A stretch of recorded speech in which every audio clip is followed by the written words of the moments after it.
welcome to another episode of the Blue Monday podcast. My name is David Diamond, and this is a special edition, and I'm delighted today to be joined by former Town legend, the striker, the great Pablo Counago.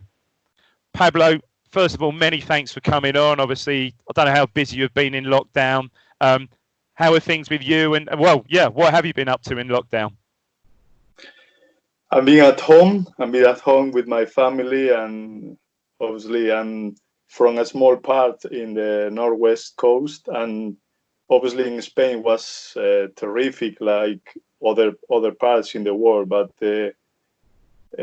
since everything here is quite good because it's a small part and it's not that big problems as Madrid or another big cities in Spain. So yeah, of course it's terrific for everyone, and everything is happening around the world is a little bit crazy, but hopefully now it's getting better, and hopefully in a few weeks, in a few months, everything's back to the normal. I hope so. Yeah, I hope so. I mean, I think here in England we are certainly a little bit behind, obviously Spain and Italy with the whole COVID-19 curve. But yeah, I think things slowly seem to be getting back to normal. So where would be the nearest largest city to you, town or city to where you are now? It's Vigo. Vigo is like Vigo. Yeah, 10 minutes away, or 10, 15 minutes. It's very close to us, but even in Vigo, it was not that hard, you know. Yeah. Because, of course, big cities like Madrid, Barcelona were more like a massive problem. But yeah, here, obviously, yeah. As it was in London, and I suppose to a degree, not quite, but obviously we're in Ipswich in Suffolk, as you know, a little bit outside of obviously a little bit outside of London. So yeah, we've obviously been affected, and I personally have been working from home for the last sort of 2 or 3 months and stuff. But yeah, I think you're right. Things are starting to get back to normal. So are your children? Have you been having to do homeschooling and stuff like that, or are your kids older? Yeah. It was a nightmare with the child and the homework, but in the end of the day, it was quite good. You know, obviously they were working in the mornings, and then they have free time in the afternoon. With the video computers help a little bit. The PlayStation always help, and it was something different. You know, it's obviously. How old are your kids? One is 12, and the other one is 7. Oh yeah, so still fairly young. And any other boys or girls into football, showing any promise like their father, or not yet? I think they love, both of them. They love play football and they really enjoy. But at the moment, it's quite soon. You know, it's still quite young. Young. Yeah, still quite young. So just going back through your early years, Pablo. So you went into the sort of the Celta Vigo Academy, youth academy. Yes, I think I was 15 years old when I get into the Celta Vigo Academy. Before I was playing in a small club in the town where I live, and I really enjoyed that time. You know, because when you are a kid. It's when you really enjoyed everything, you know, because you don't have to think nothing more than play. I don't know about you. I'm paying for it now. I'm a lot older than you, and my knee, and I'm paying for all the football I played when I was a kid. You know what I mean? Definitely playing like amateur football, Saturday afternoon, Sunday mornings. It catches up with you, certainly. And you made your pro debut with a Celta B team in the second division. I made my debut with Celta Vigo. It was in a cup game, like I don't know. It was before. I think I was 16 years or 17 years old. Wow! In a cup game. Yeah. After that, it was difficult for me because it's like in that times in Celta Vigo they don't give that opportunities to the players. It was quite hard, quite difficult to do it. And you obviously. Yeah. I really enjoyed that moment, because when you are like small kid playing for the bigger club around, it was massive. But then I feel like they don't give that much opportunities to the players, And that was also, as you said, you're pretty much your hometown club, yeah. Wow. Yeah, what an experience. Pablo, let me take you back. So then you moved to had a loan move to Numancia. Yeah, Numancia. And then a further loan spell. You know this is going. A further loan spell with Recreativo. Yeah. But talk me through the so your first. Well, oh no, I know you. I've looked at your stats, and oh God, you played Spanish youth football right from under 15s right through. Take me to the '99 under-20 World Cup in Nigeria. Yeah, that was amazing experience. It was something incredible. You never think about, when playing for the national team is like massive. Yeah. And then you go like tournament like that, massive players around, and we were there like, we'll see if we can do quarterfinals. Get beyond the group. It was like top level if we were there, So we start very well. Our first game, I think it was against Brazil.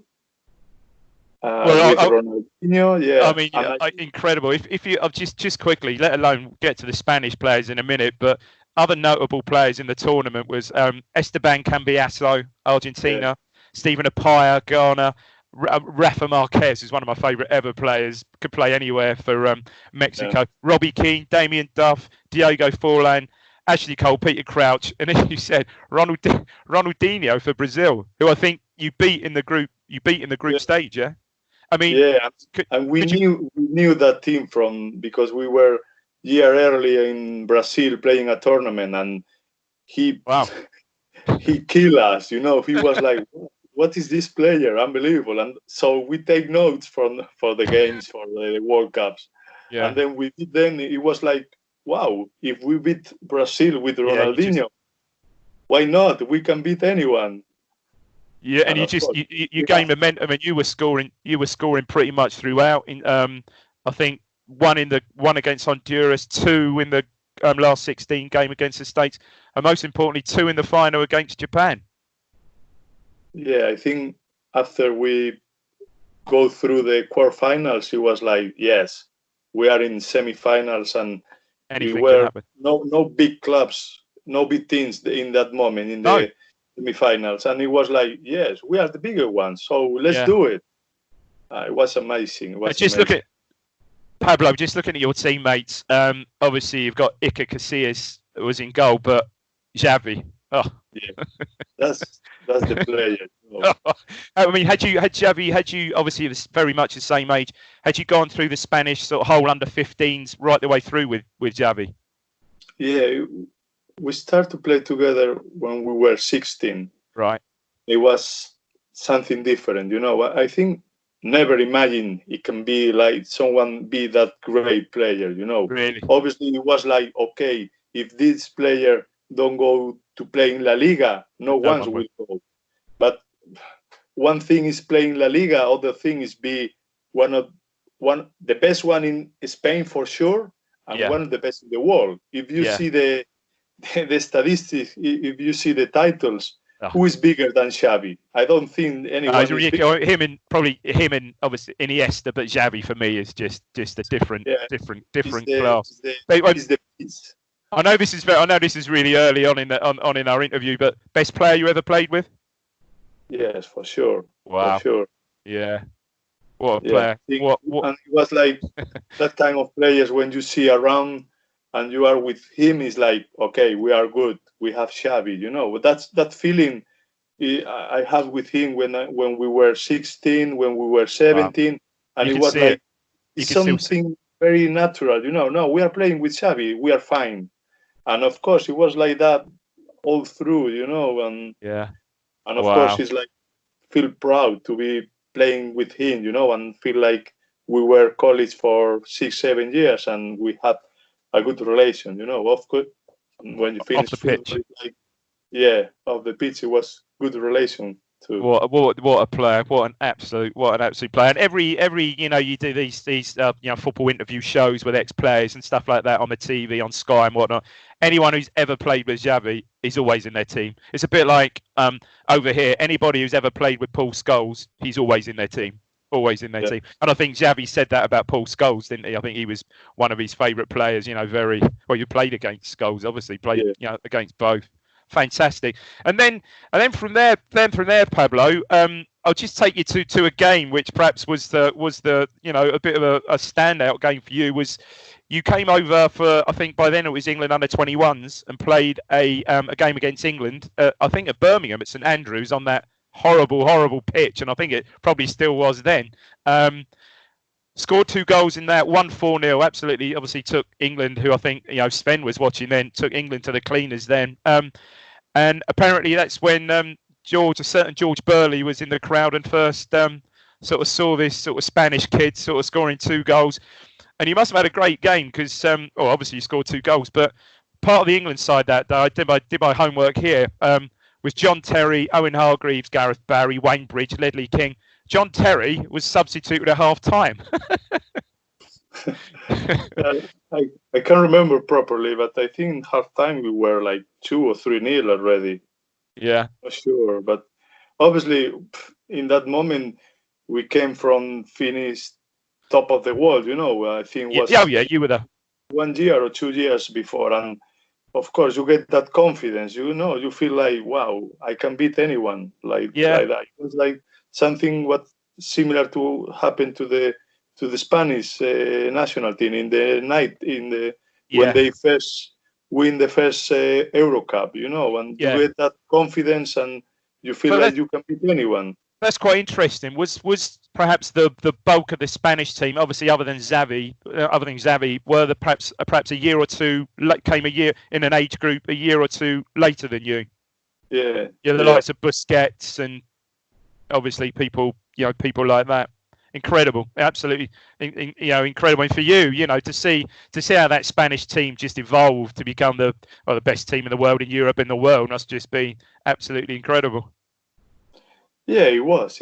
But when you are involved and when you are playing, you don't really think about what you are doing. You just, it's like something normal. You don't give that credit in that moment. You just try to enjoy it and play football. And for sure, I remember properly that know everything, but most of the games, and we did really good games, and we play, of course, in that moment, we have even bigger names and bigger players in the pitch, because I remember was Vicente from Valencia and Joaquin in both sides. Yeah, it was Joaquin. Pepe, I think Pepe Reina was around the squad as well then, the goalkeeper. Yeah, and it was Marchena as a central back. Marchena, yeah. Wow. Yeah, it was massive players, So obviously following that game, obviously George and the Ipswich sort of scouting network had seen you. Can you remember anything about your sort of first approach? Were you aware of Ipswich? Could you remember? I mean, Ipswich obviously have just come off the back of their brilliant season in their Premier League, finishing 5th, almost qualifying for the Champions League on just lost out on the final day. So can you remember anything about your first approach from George Burley and the club? And wow, was it a complete shock to you? Yeah, it was like. Of course, it was everything under my agent, and I remember that he called me, and because I have in contract with Celta Vigo, but in that time it was like the Bosman, everything get changed. Crazy with happening with Bosman, and in that moment my contract with Celta. It was until 2003 or something like that. And we were trying to sign a new contract, but I always saw like Celta Vigo don't give that credit, don't give that confidence to me. Opportunity, yeah. That opportunities. And then thanks to the Bosman, I have a chance to go outside of Spain because this is only work with FIFA, not with the Spanish Federation. Yep. And my agent told me, what country do you prefer? And for me, it was like, just England, have to be in England. Yeah. Because I have good offers from Italy clubs, from Greece. Yeah, I was going to ask you that. other clubs, but for me was just the Premier League, the lure of the Premier League, and okay. Yeah. So then I have like 3 or 4 clubs interesting, but I don't know. I saw like Ipswich was more interesting than anyone. All the info I get from internet was really good, and I say yes, why not? A little bit scared in the beginning. No, my English was totally not that great. Your English is, I've got to say, your English is very good. Your English is very good now. So you join, and your first impression, because that was obviously, the season, the close season after we had Ipswich had the great, as I said, 5th place finish. So what were your first impressions? So you're joining, and then during that pre-season, obviously, as we'll get onto this later, obviously Tommy Miller joins, but Fanidi George, Matteo Sereni. So these people join. I mean, what were your first impressions of it all? Yeah, it was really good impression. The facilities for the training ground, they were the old ones, but even the old ones were really good. I don't know how many pitches. It was like 6, 7, or 8 pitches. Yeah. I used to be in Celta Vigo. It was like 2 or 3, a small place. So in that moment, it was like, wow, here they take care of all these things, the food and everything. Obviously, the level of how you prepare the game in England and in Spain, it was quite different, in terms of taking care of the food, the times, how you have to dress. It was like, I don't know the words, but it was so casual in England, so you can eat wherever. Yeah, it was stricter. It was much more strict, we would say, in Spain. In England, it was a bit more laid back. Yeah, Spain was very strict. The first time I traveled with the club, the food was like any day food, with Coke, with cakes, and it was what is going on here? It was like, I can't believe it, because in Spain you have the doctor control you everything. They put you the plate. You have to eat this, and that's it. I think that's evolved. I mean, I don't think the whole that's something that evolved. And I think, to be fair, Pablo, I think perhaps Arsene Wenger was someone who, when he came into British football, really, I think Arsenal were the first perhaps to have a club nutritionist, club food nutritionist and stuff like that, and actually really go deep into the science of performance. So I think we were still on the very early stages back in the early part of 2000. If you see 2001. Premier League was Arsene Wenger, the only foreigner manager. Yeah. If you see it now, how many English? Incredible. 1, 2 in the Premier League. No, I know. Yeah, amazing, isn't it? Absolutely amazing. That's made the change. It was like Wenger. Wow, he's massive. He's what he's doing in that night, the 2000, because it was obviously Ferguson and him, and it's now different. I think it's just totally brought that approach, that more totally professional approach, and different. More, I'd say it's big into sports science and a whole completely different approach, and obviously made it more professional. So so we're going into that 2001, 2002 season, which is after the great season.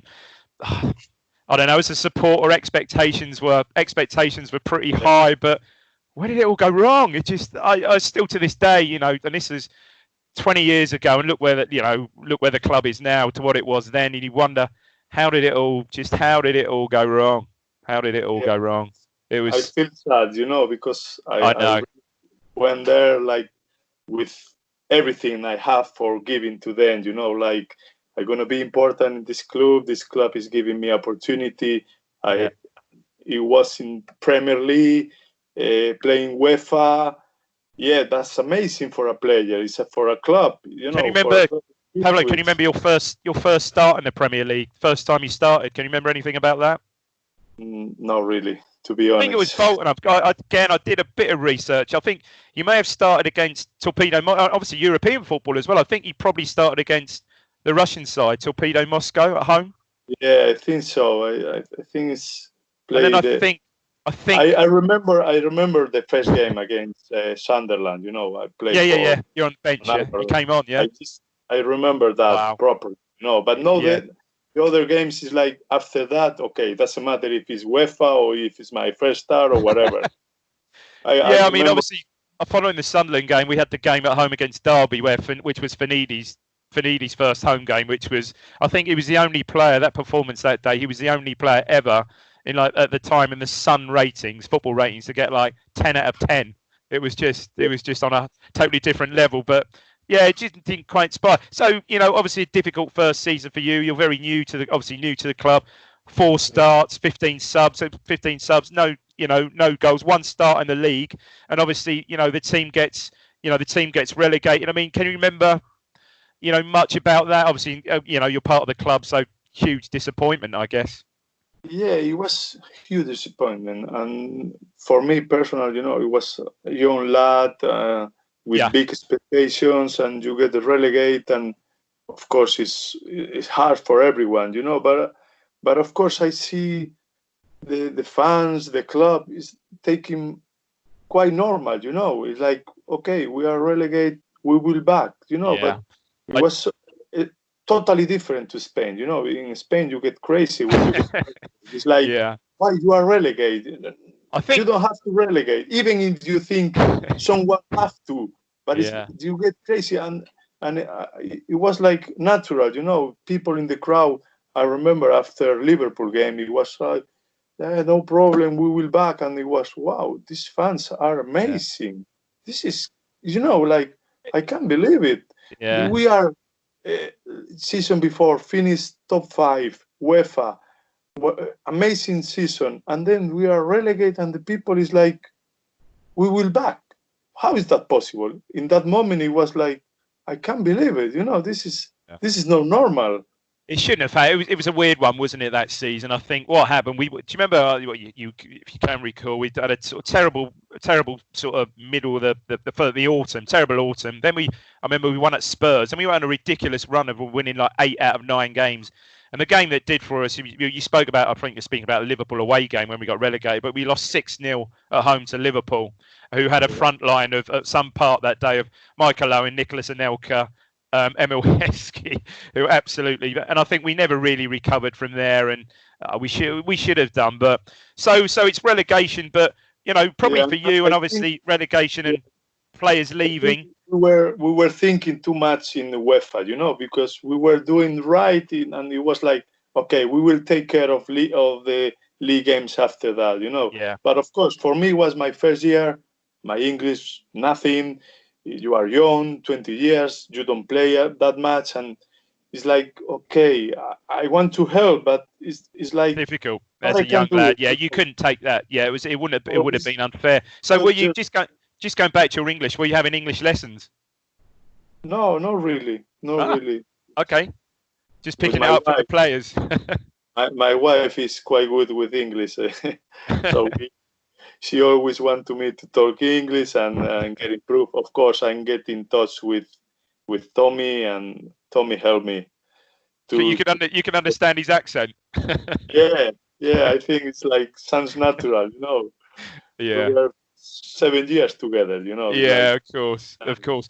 But for you, I suppose, relegation for you and 1 or 2 players leaving, etc., meant obviously going to a lower level probably meant a chance for you.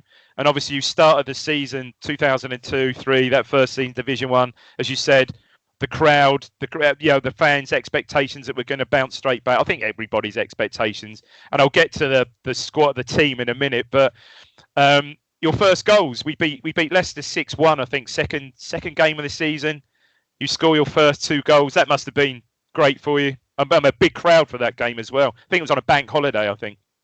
Yeah, it was. I remember properly. It was my man there in that game. It was like, okay, man, why you don't come last year? Oh, wow. Yeah, it was my first time with my mom here, and scored 2, and it's like, you are one year late. But yeah, I remember. What? Another amazing thing in Spain, you get relegated, and you go through 25,000 to 10,000. Yeah.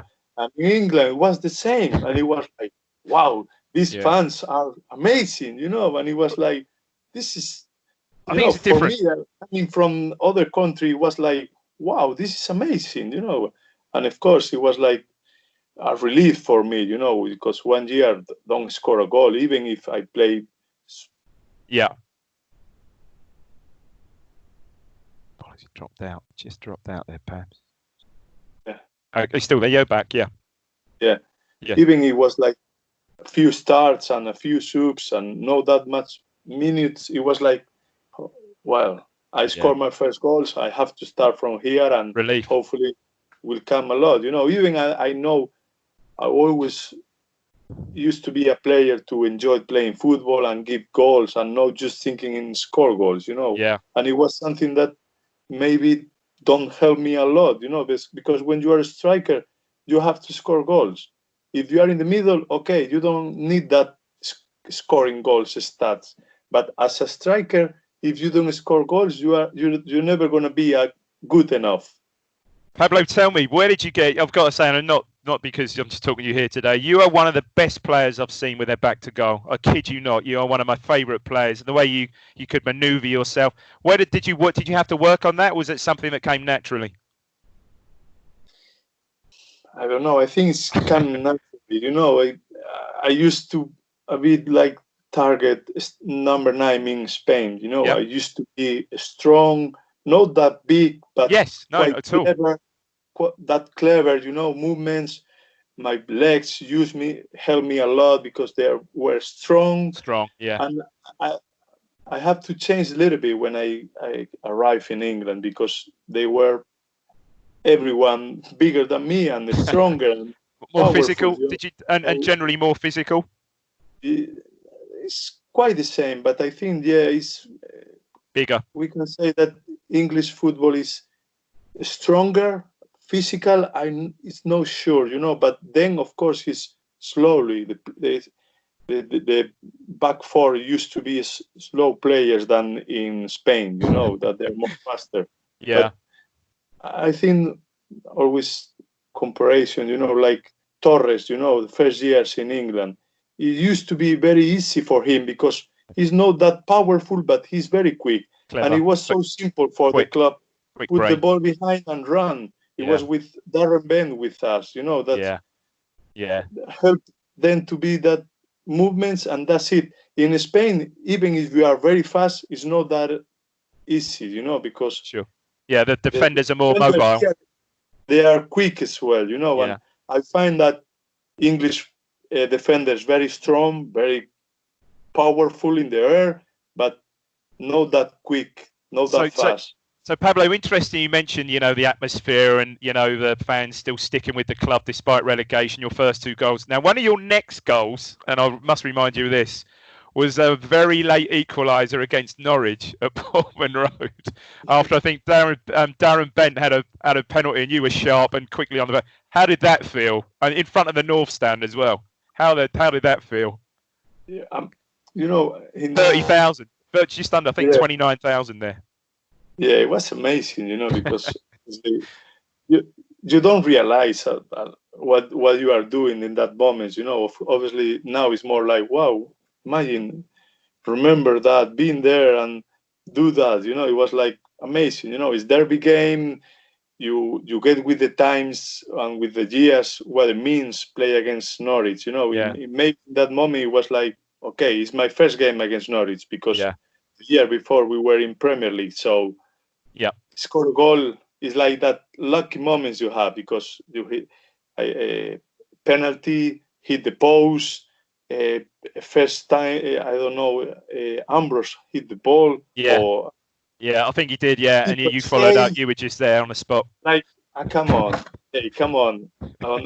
It's like that lucky moment, Of course, it was amazing feeling, And then even if it was a draw. It's like don't lose against Norwich. I think it was that sort of game, especially when you score against Norwich that late on. It almost seems like a win because as a fan, you just don't want to lose against Norwich. I mean, it's happened enough recently, for goodness sake. But you don't want to lose against Norwich. But to do that, and then next few games results don't go our way.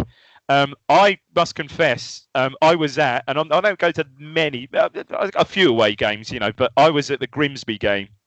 So we lose 3-0.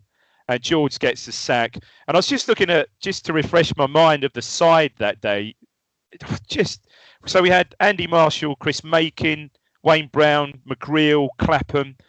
I mean, the midfield was ridiculous. Vanidi George, Jermaine Wright, Matt Holland, Tommy Miller, and you were up front alongside Marcus Bent, I think. And you think, how on earth did it just go so wrong with Darren Ambrose, Alan Armstrong on the bench? I mean, what we would give for a team like that now, but it just didn't quite happen, did it? That's that first early part of the season under George.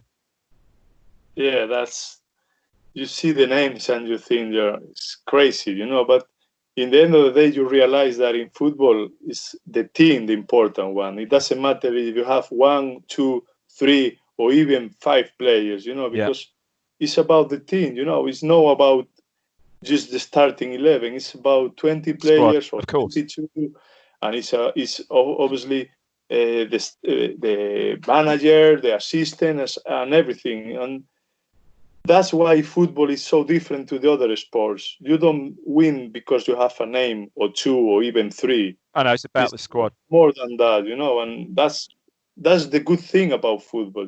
Anyone can beat anyone.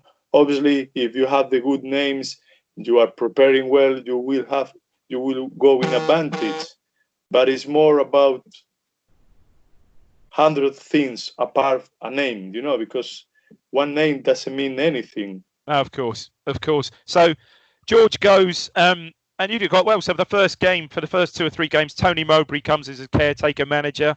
You win their first game 2-1. You scored 2. Do you remember that? Sheffield Wednesday at home. Can you remember? Recall anything about that? Yeah, I remember Tony Mowbray came to me and giving me a lot, support. That positive vibes, and it was like, wow, why not? Let's do it, Yeah, and then Joe Royle and as a supporter, that really came out of nowhere, really, for us. Not quite as dramatic as another manager a bit further on, but that was incredible for us. Slightly different style of football for you under Joe. To be honest, no, really, because what just Burley asked to me to do as a manager, it was quite similar what they were like asking me to do, that try to get that second ball, hold the ball, play simple. If you can go forward, of course, go forward. If not, play simple. I mean, as a supporter, those Joe Royle years were absolutely fantastic. The football was entertaining. I mean, we conceded a few goals, but inevitably, if we conceded 3, we'd score 4, and on many occasions. That particular season, couple of games. One I will talk about just briefly. Sheffield United home game where emotions are running quite high. There is always for some reason a grudge match. Ipswich and Sheffield United always was a bit of a grudge match. It was I think the first game after Dale Roberts had passed away. Obviously a big shock to everybody. You get sent off there. But I think the crowd liked that with you. They always were behind you in that respect, because it showed you cared and you had that. You were so fired up for the team and for the and for the fans, I think. So, can you remember anything about that at all? Yeah, I remember the send-off. I remember properly. I think it was my first one in England, not the last one. Yeah. And it was like, when you are young, that you don't control sometimes. Frustration. It was very frustration, because obviously you want to be part of the game and you want to be there and do it properly, But as in the moment you see the red card, it was like, wow, what the fuck are they doing? It's like, But it was part of me, Obviously, don't help me a lot in different moments to be like I was. But in the other hand, probably my temperamental and my me, helped me through other things. My mentality. It's strong. Strong and sometimes difficult, but what I can say to you for sure is is one Pablo in the pitch and the other one outside. It's totally different, you know. And okay, yeah, I'm with you. We love the Pablo on the pitch. We really how do, you man. can get that crazy, you know. And in the end of the day, it's just because you want to win, you know. Yeah, it's your temperament, exactly. But And Pablo, I've got to say now, we could do with someone with that type of that type of mentality, that type of temperament at the moment. Just someone with a little bit more aggression. But anyway, one game we'll just quickly talk over. One game that I remember particularly well, I know the fans remember well, is the home game against Portsmouth at the end of the season, where Portsmouth just about to be promoted. You know, obviously had, you know, what a season under Harry Redknapp. He'd got in Paul Merson, and basically Merson had almost got them promoted on his own. Had a bit of an exaggeration, but fantastic season. And yeah, I think it was on TV. I think it was on Sky, this game. And this was when I think I first appreciated you and Tommy Miller's on pitch relationship. Was never more evident than I think in that game, where you were absolutely superb. But again, 30,000, if you remember, the whole Portsmouth supporters were jumping on top of the executive boxes. I mean, again, can you recall that game? Anything at all? Yeah, of course I remember. Great goal. I remember not just the goal. I remember, come on, we want to play against a team that next year they will be in Premier League, and we want to be there, you know. Prove yourself. Yeah. Let's prove that we can be good as them, you know. And of course, it was a great game. It's a shame that we were not in the position of the Portsmouth, but yeah, I think if seventh, so it's just, you know, just a few points over season, 4 points behind sixth place Forest. So really, I mean, really close. And what a great season for you. So you're pretty much first full season, top league, scored 28 starts, 16 league goals, 20 goals in 48 appearances in all competitions. So brilliant season for you. Yeah. I remember, of course, it was a good season compared to the season before, but it was like frustration, you know, because that you didn't get promoted. Exactly. It doesn't matter if you score 40 and we still in championship. It doesn't matter. Yeah. So I don't remember it was a great season for me. I remember okay, I did something much better than the year before, but still not enough, you know. And of course it was so many. I remember changed many players, you know, because and the club going into administration, they have to leave, and it was like a little bit chaos, you know, but normal one, because it's when you get relegated, you lose players, you know. Of course. Yeah. And even so then we're going to the next season under Joe, and I suppose the big thing really is Kelvin Davis. Kelvin Davis comes in by this time. Matt Holland is leaving. Darren Bent then starts to emerge this season. Tell me a little bit about your early on pitch relationship with Darren Bent. Again, you could see he would play at a higher level. You could see he was going to go to the Premier League. Yeah, I think so. Pace, quick. It was a goal score machine, you know, and obviously that pace fit very well for him in Premier League, you know, in a place where defenders are slower than in the other countries. So it was so simple to play with him, you know. You just get the ball, put the ball behind, and that's it. Doesn't matter if it's a good ball or it's average ball. He will get it. And how was it playing with Jim Magilton? He was massive players, you know. It was something big in the club, you know, and big influence. I think we always connect well, you know, because I was very easygoing outside the pitch, obviously with my tempo inside the pitch. I really enjoyed playing with him because he was that kind of players, as Tommy Miller as well, that he loved to keep the ball, play the ball around, and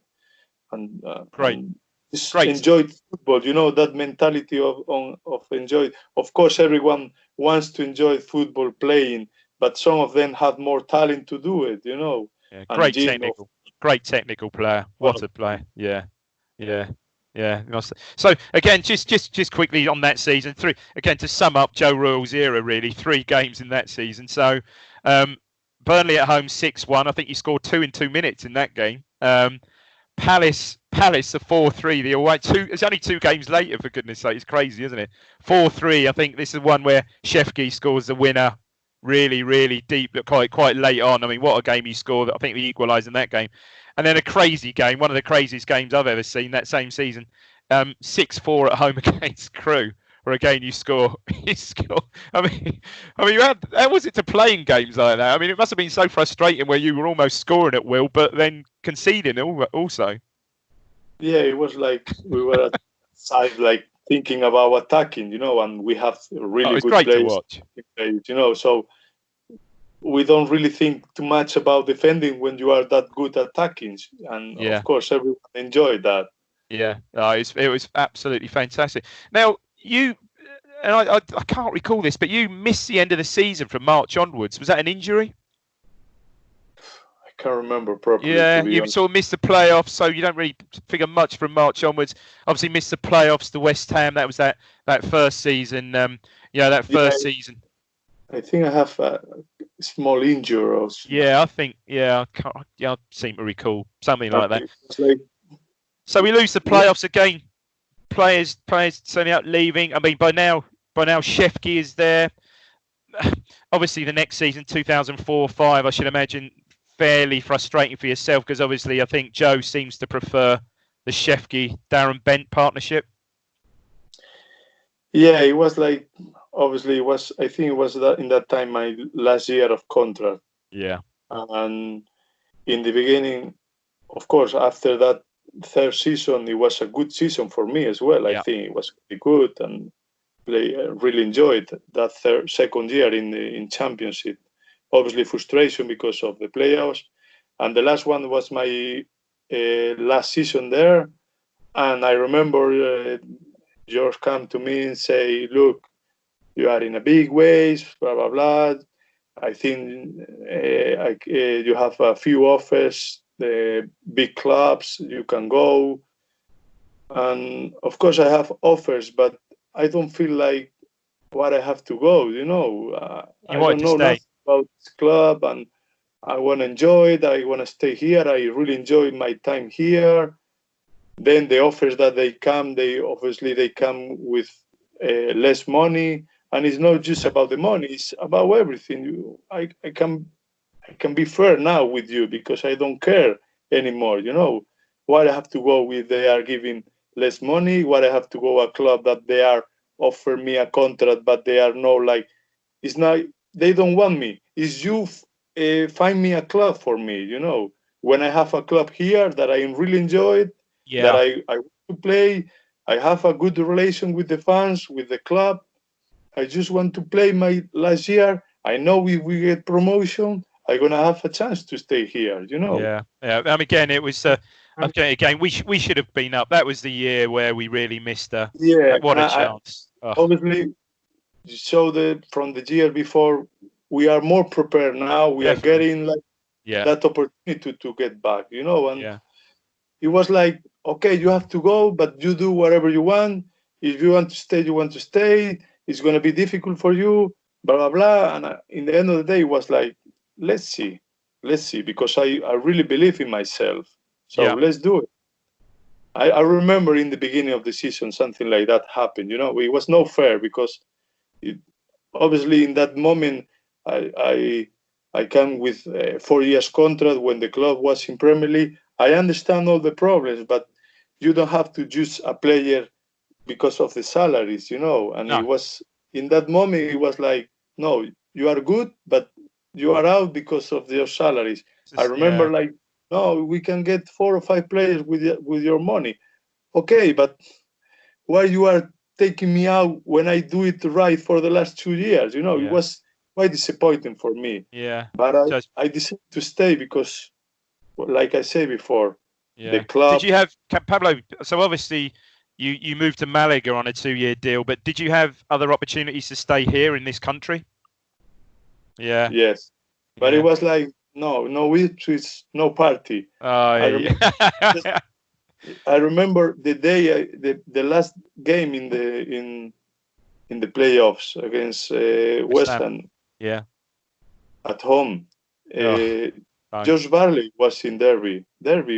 he was already asking me to go there for sure. It was like, it's no Ipswich. I don't know. It was that love with the club, you know, with the fans. It was like no sense, because obviously Derby County was probably a good option for me, a massive option. I was like really angry and disappointed with all the year around. Like they were touching me because of the money, and I can understand now, you know, because now I have 40 years old. I understand. Maybe if they come to me in the with other, an offer.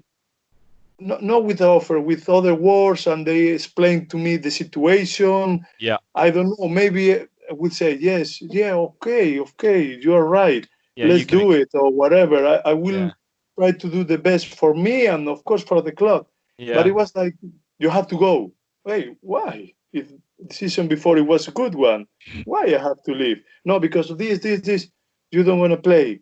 Why not? If I played the last 2 years with you and you show me you are in love with me, why? It was strange, you know. And obviously, when I finished my contract, it was like I go back.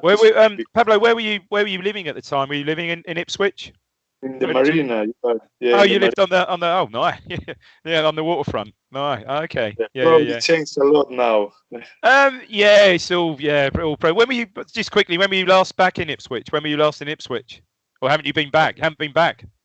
To be honest, I 4 months ago I get a flight for April. So imagine to go to London, to Ipswich, and to see Tommy as well. It was like brilliant. What's going on? Shame. So you spent 2 years at Malaga, 1 year in La Liga, relegation follows, but then 15th the next season in League Two. So how does this come about then? So you've done your 2 years with Malaga, and then Ipswich come in for you again. How does that all work? How did that happen?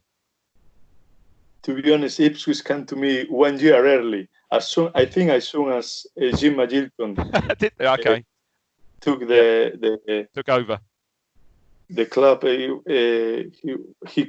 I think he called me already. I don't know. He waited for a month or weeks, or I don't know. But I remember he was asking me to go there, and in the first moment, it was like, yes, let's do it. Because for me, when I come back to Spain after 1 week in Malaga, imagine being Malaga playing La Liga, you know, it was like wrong, mistake. Really? It was like, wow, England is the place. I really enjoyed my time in Ipswich. What I changed, that massive club with all the facilities, with, you know, and it sounds crazy, you know.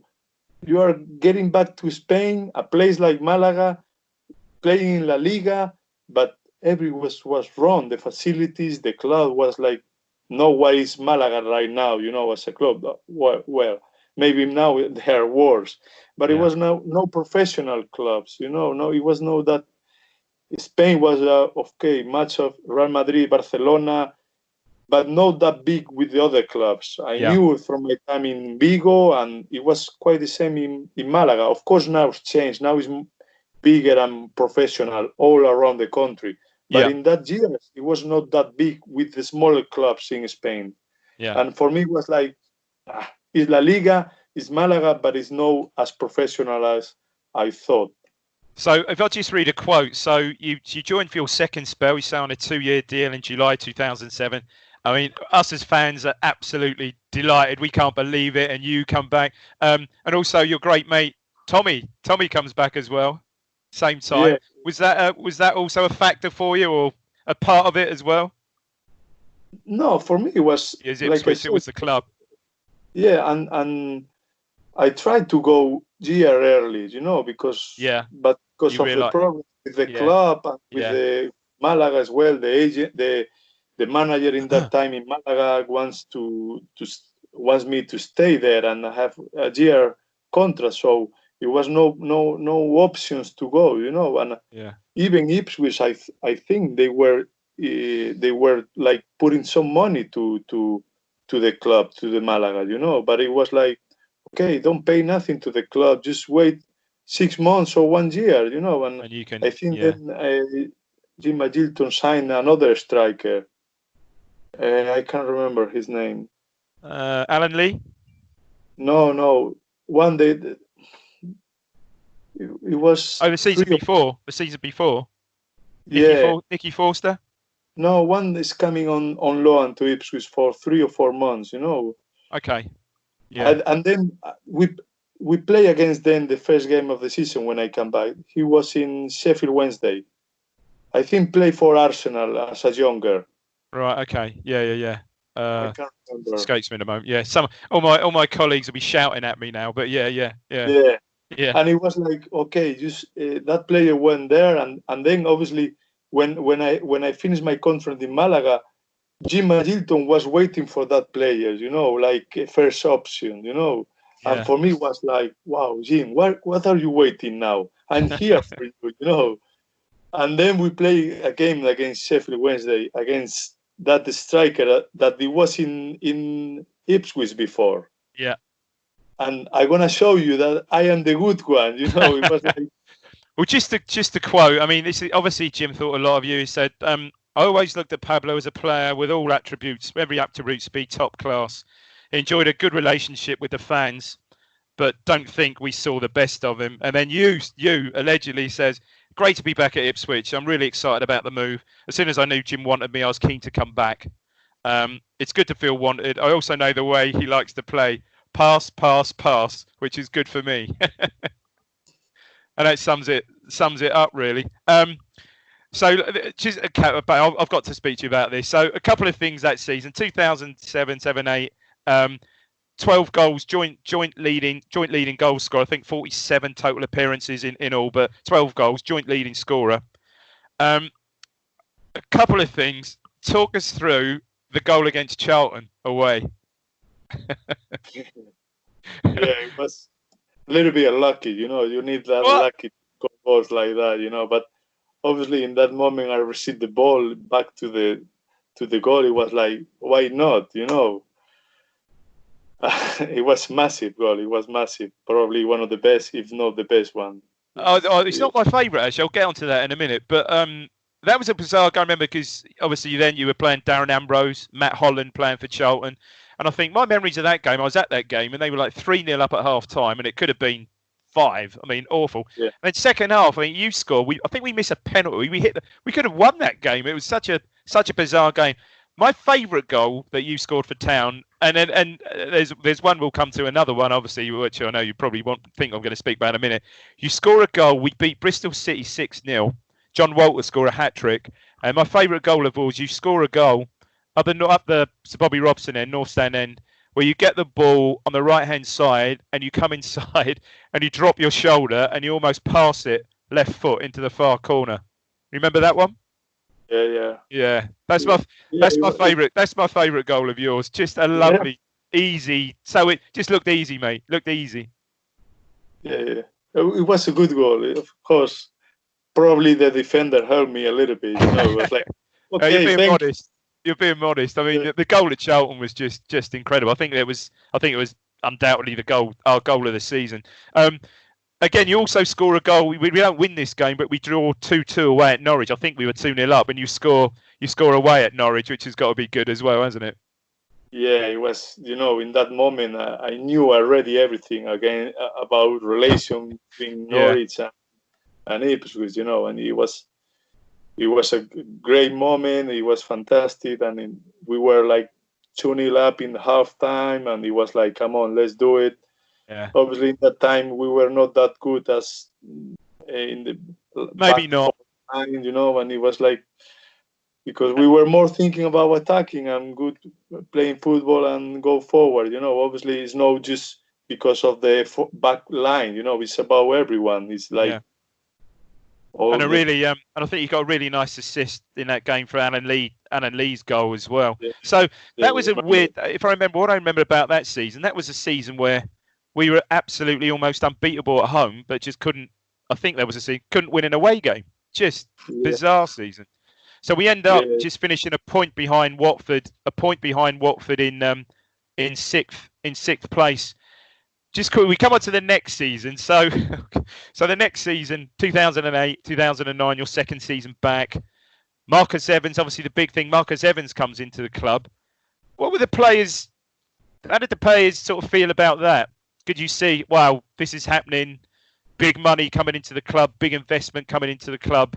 This is going to be the next stage in getting back to the Premier League. Like all that was about, but it's like, okay, someone's coming is to improve the club, so it was like good for everyone. It was thinking, yeah, this is something good for the club. It's supposed to be to help the club, to help the players, the staff. They want to bring bigger players, they're going to bring bigger names. For me, it was no a problem because I always have that mentality that I can do it, whatever happened. Of course, then someone is going to be bigger than you and better than you. But I always used to have that mentality to, why not? I can do whatever. So it was like, this is good news for the club, why not? Yeah. Yeah. And again, a reasonable season, but not as good as the season before. Finished 8 points off the playoffs. You have a bit of a goal-scoring run at the end of the season. Tell me, and this corresponds with Giovanni Dos Santos coming on loan. I mean, what do you feel about that? I mean, obviously you knew him as a player. I mean, describe him.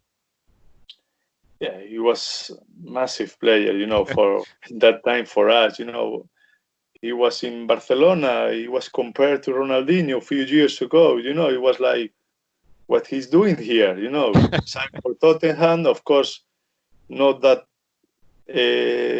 easy life in Tottenham. Spurs, It's different, totally different for him playing in a club like Barcelona to go to the Spurs, the different styles, different ideas. He was really young player, but he's massive talent.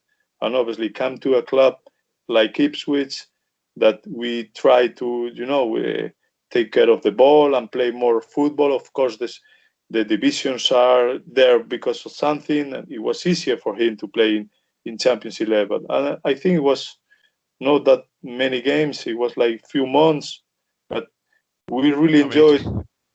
As a player, as a teammate, it must have been incredible. Yeah, and of course the fans as well. And I think he really enjoyed playing that short time with us, because he was happy. A player wants to be happy. Doesn't matter if he's. Yeah, he was just so good, wasn't he? And I think it was sort of pretty much spelled out from the club that, look, we've got him for now, but don't ever think we can possibly sign him on a long-term contract, which is unfortunate. So just quickly to sum up this season. So 3 games before the end of the season, a final win over Norwich, a final win. So haven't beaten them since. Incredibly, we're not even two divisions. For God's sake, 2 divisions apart now. After the Norwich game, so we're out of the playoffs. We can't make the playoffs. Jim is sacked with sort of 2-3 games to go to the end of the season, and replaced by Roy Keane. So if we thought a few years before that Joe Royle was a surprise appointment for Ipswich, I mean, Roy Keane at Ipswich, just mind-boggling as an Ipswich fan. Wow. Just really, obviously, we kind of know what transpires, but what were your first impressions of that? To be honest, it was not a good one. And not because I was thinking about him as a ex-player or as ex-manager. Yeah. It was not a good one because Tommy looked at me and say, "Oh yeah," and say, "Why not? Why not? Let's try it." And he always watched me again and say, "Pablo, no, I know him. I know players that they were with him in Sunderland. Yeah, this is not good. No, even for him or for me, this is not good for the club." Yeah. And it was, "Come on, Tommy, come on. He's just a manager, and he was a big player. He was massive player. Manchester, blah, blah, blah. Yeah. Why not? Why not? It was like, why not?" I remember playing with him, and he was really liking me in training, and I think I think the 2 years to remain in season, scoring both and play both as started, Yeah. And it was like, yes, why not? But so you go, so you go into the next season. He's manager, and everybody at the club thinks, "Oh, we're just going to walk the championship. We're going to win the league by 10 points or something." We've got Roy Keane as manager. He'd done it with Sunderland. Why can't he? Why can't he do it with Ipswich? We've got investment coming into the club. Yeah, obviously it just, obviously it doesn't work out. This is obviously your final season. We finished 15th, 56 points from 46 games. You sort of have a stop-start season, 12 starts, 17 subs, only 3 goals. However, one iconic goal, well, more for the iconic celebration, Coventry at home, freezing cold. It's in January. Can you remember the winner? So it's 2-1. We haven't won. We're struggling to win games. I don't think we won our first game till I think it was Derby. I think well into the season. We're struggling to win games, and Coventry get like a 94th minute, 5th minute equaliser. You must be down. There's only time to kick off. Can you remember what happens from then? Yeah, but I clearly remember because I saw it on internet many times. It was like, okay, you are not winning the game again. So what's going to happen? Just draw. Okay, it was amazing. Amazing that in 10 seconds remaining or whatever, or the game is over, and suddenly it was like, wow, I'm here against the keeper. Okay. How do you keep? What I'd love to know is how you kept your composure in the moment. I mean, obviously you're a striker and that's what you do, but you're really there in the moment, and how you keep your composure, not to just someone like, I don't know, several players would just absolutely blast the ball, but you've got the presence of mind to almost feint the keeper and just lift it over him. I mean, what a and again at the right end, at the Sir Bobby Robson, the North Stand end as well. I probably I don't know whether you never think what you are doing in front of the keeper. You do it natural. But yeah. I remember like keeper came to me very quick. So he made it easier. It was like, no, it's gonna be big side. I can't do this because it's gonna be simple because the keeper come very quick. And okay, then. It's happened what it's happened. It was like, okay, it was a good goal in a good moment. That's one of the most, for the club, who has had, let's face it, the last 10 years, we've had precious little to, other than one season where we get in the playoffs, precious little to be happy about. That was one of the most iconic moments of the last 10 seasons, really. So, obviously, Pablo, you've touched on it a little bit. We won't, I don't expect you going to, don't get too much detail. Obviously, your relationship as not just you as with other players and as with other players as well sort of falls down with I think it's fair to say your relationship with the manager doesn't go so well, and it's sort of reasonably well publicised what he puts in his book.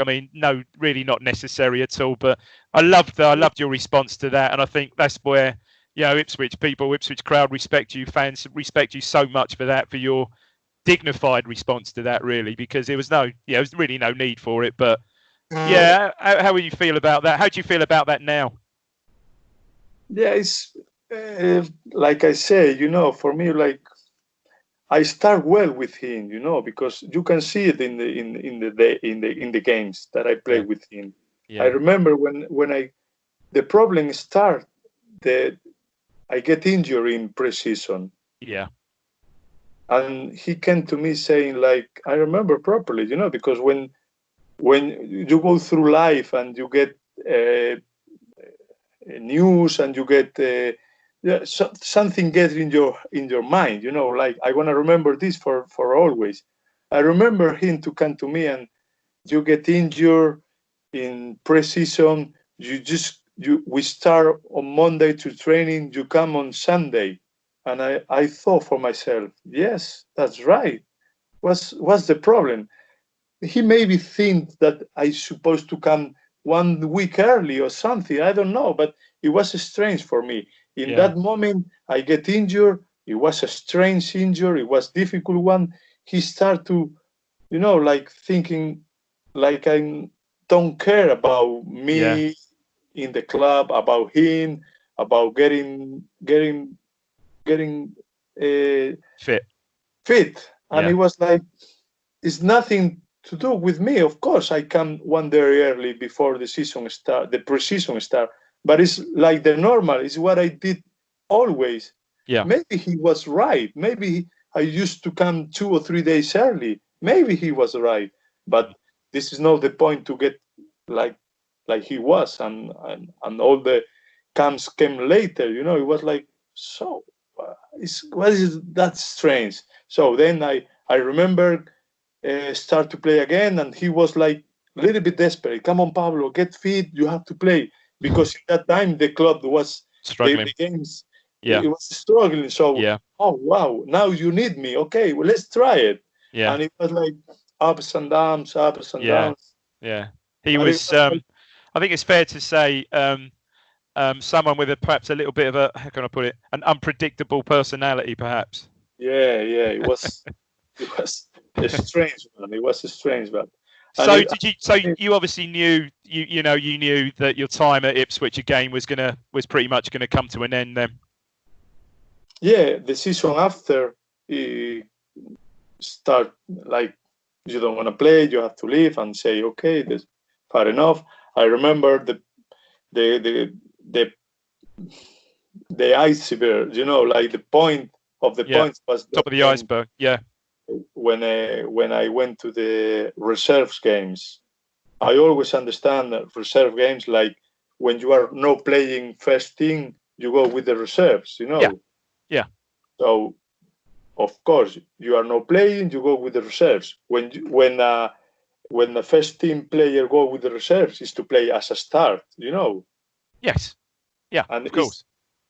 And you did. It's what it is. Yeah. It's 3 or 4 players from the first team. They are starting in the reserves. At least you have agreement. Okay, you are coming from an injury. You want to play half an hour, whatever. So for me, it was no respect at all. Putting me in the bench of the reserve games, and obviously it was nothing to do with the manager of the reserves in that time. And I think he put me like in 5 or 10 minutes, the last minutes in the game, and it was like, okay, you are the manager, you can do whatever, And then it was like the confrontation in the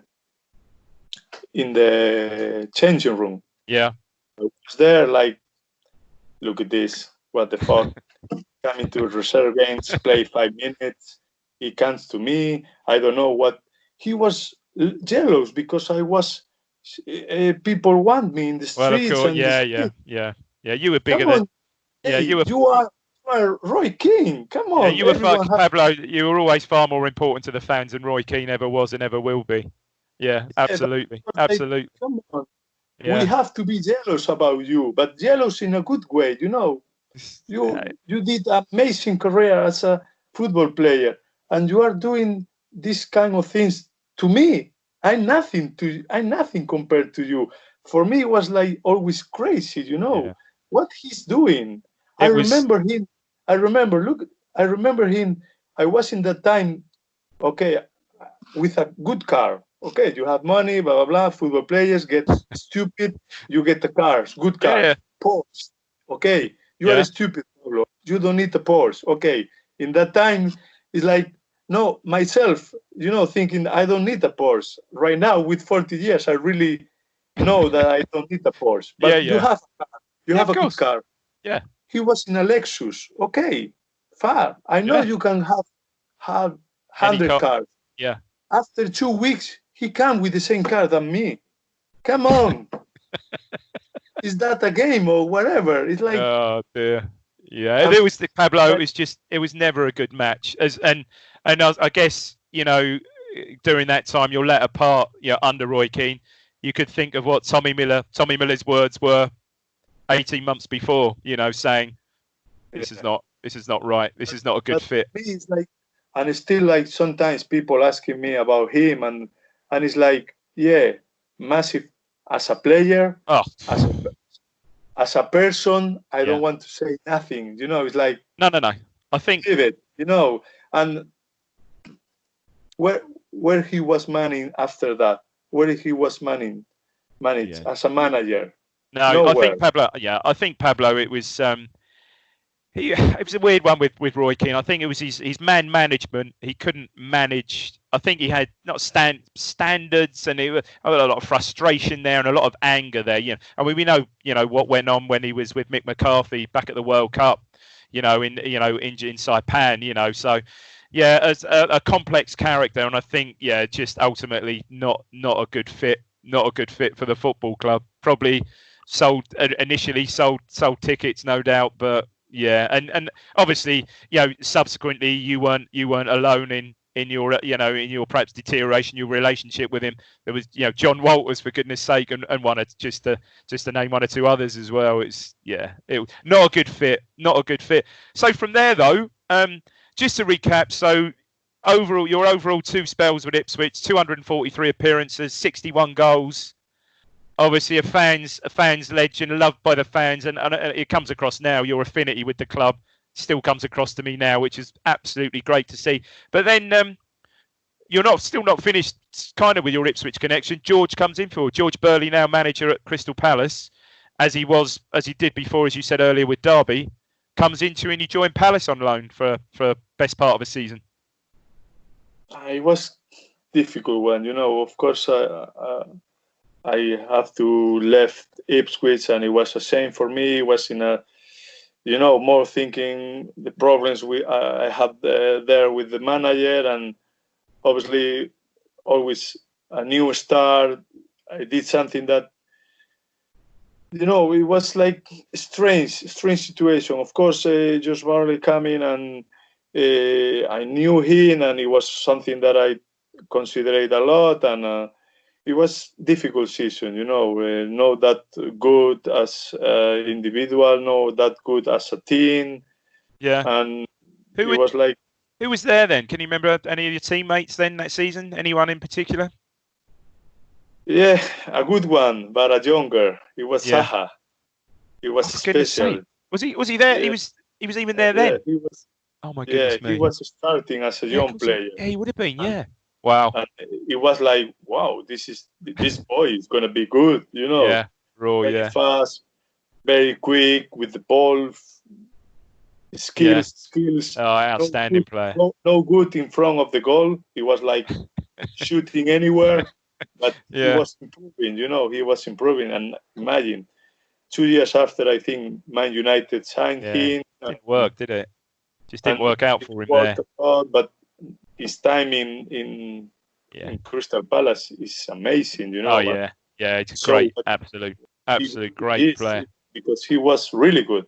Yeah, and from there, then you start on your travels. So so 2012 you join a team Dong Tan in Vietnam. Yeah. I must say, and then you go to. I've got a story, and then you go to Kitchi in Hong Kong. So back then, I worked for a company. I used to travel quite a bit to a couple of times a year out to the Far East. And I remember one night I'm in Malaysia, in Kuala Lumpur in Malaysia. And as you know, out there, crazy on football, Premier League. I mean, you can watch it all day, every day on their Star Sports channel and stuff. So I'm out in Malaysia and I'm jet lagged. I wake up, I don't know, some silly time, like 4 o'clock in the morning. Oh, some football on the TV. Switch on the TV. You're playing. Hang on, is that Pablo? And he's there. I think it was when you were playing in Hong Kong. Actually, you're playing in Hong Kong. I couldn't believe it. Wow. How was your experience playing out there in the Far East? How did you enjoy that? I really enjoyed, to be honest. I really enjoyed because obviously I did many mistakes in my career as a football player, as a person, but it was really angry, how finished my relation with Ipswich, with English football. And I have, a lot of things that I have to improve in that time, but I always try to be honest with myself, and honest with everyone around me. And I feel like it was not the same with me, with all the problems I have. I never say nothing to anyone, like trying to be, to try to go against anyone. So in that time when I finished my contract with Ipswich, my last year was in Crystal Palace. I had the opportunity to still in England, and clubs from it's Swansea. Yeah, Swansea 1 year before, and a lot of the clubs from League One, and it was for I need something different. I need to move on. I don't really like. I love football. I have a lot of the passion for football, for being a player, But in the end of the day, and now even more than before, it's business, and it's many things about business that I don't like in football. So in that time, I spoke with my wife. My wife always enjoyed football a lot, and I say, look, I think we have to look for something new, something different, and something that is just try to enjoy football. And it sounds crazy for most of the people, and going to play to Vietnam and Hong Kong, but we really enjoy the experience, as a football, and of course as a style of life. Yeah. I mean, I haven't been to Vietnam. I used to go to Hong Kong a lot. Crazy place. Great place though, but crazy. And then you have you back to Spain briefly, and then a spell in Finland with Shefki, yeah. It was like what I say before. It's like I was looking for experience.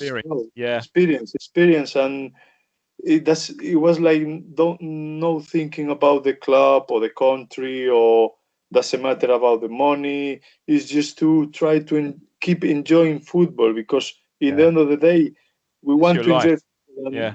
That's what I try to do all my career, And of course, in England or in Spain is that professional that you have to do all as a professional, but then it's business as well, So in the other countries, other places, it was more like, okay, enjoy it, try to enjoy it. Not quite so professional. Just quickly, tell me about Shefki, because obviously Shefki has come out and said one day he'd love to, and I think the fans would appreciate that. Again, another Ipswich legend, similar to yourself, would love to manage the club. How was Shefki in your time in Finland, as when you worked with him as a manager, as a coach? How was he? Yeah, of course, we need each other. We have a great relationship between us, and he called me, okay, and speak about this opportunity, like come to Finland, help me, and the manager here, I want you to come here, blah, blah, blah. I know here the football is not that good, the money is not that good, but it was like I said before, experience, and why not? So I went there. I think I have a lot of the problems with the transfer, can't play from the beginning, and then when I start to play, I have an injury, just a small part of the season. Yeah, the team was in relegate, but we saved the season. We stay in the top of the league, but then the club have financial problems, and then we went to the other club with promotion. We really enjoy it. I bring a few players with me from where I am to play in England. They did very well. PKs. Yeah. And then we get back to the top league in Finland, and it was really good. We were improving. The club. I was playing. I was helping him to sign players. Most of the players that we signed from Spain, it was thanks to me, and I really enjoy doing that stuff. Not just play. Preparing the league. But then, of course, when you back to the business, second division is no one's care about. When you back to the top league, business coming, other people coming inside and try to do things and blah blah blah. Start to do wrong things, don't be clear, or relations get a little bit cold, and he pretend to be his brother come, the assistant manager that he was there, he was from my town, he was here with me, he started to be like a little bit tired about Shefki as a manager, he wants to quit, we start to have problems, and when after after going to the top league and start up, supposed to be a massive season for us, it was a nightmare. And I think after 8 or 10 games, this assistant manager left the club, and all the Spanish players, we stopped playing. And it was a nightmare, and it was a shame. It was a shame because we were 2 years doing something really difficult, doing right, improving a lot, and finished like I don't want to say that it was Shefki mistake or my mistake, but we finished our relationship with not quite the same. Yeah, it was like for the business of football. Of course, other companies from Finland start to be interesting because we were doing fine. We were playing a good football. We promotion.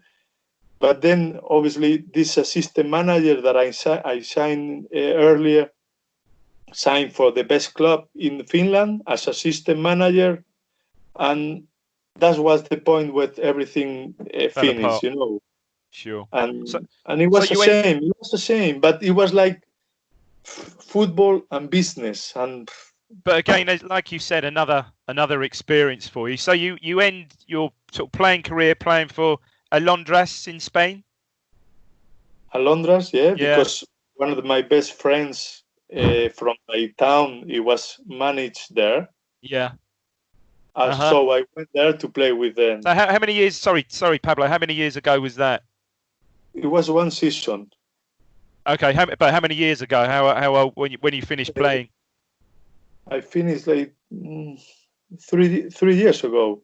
Okay. When I came back from Finland, I went to Alondras, and it was because I went there just because my friendship with the manager. Yeah. And then the year after, I came to my local team that it was in third division, and it was managed from another best friend that he was brothers between both of them. So what are you up to now? So we said at the very start, are you still involved in football still? What are you up to now? Yeah, when I finished my career as a player, one of the players, one of the youngest players in that time there, he was coaching in juniors, and okay, now Pablo, you are finished. Why you don't come with me and we can be the managers in the junior teams? And it was like, I'm 38 now.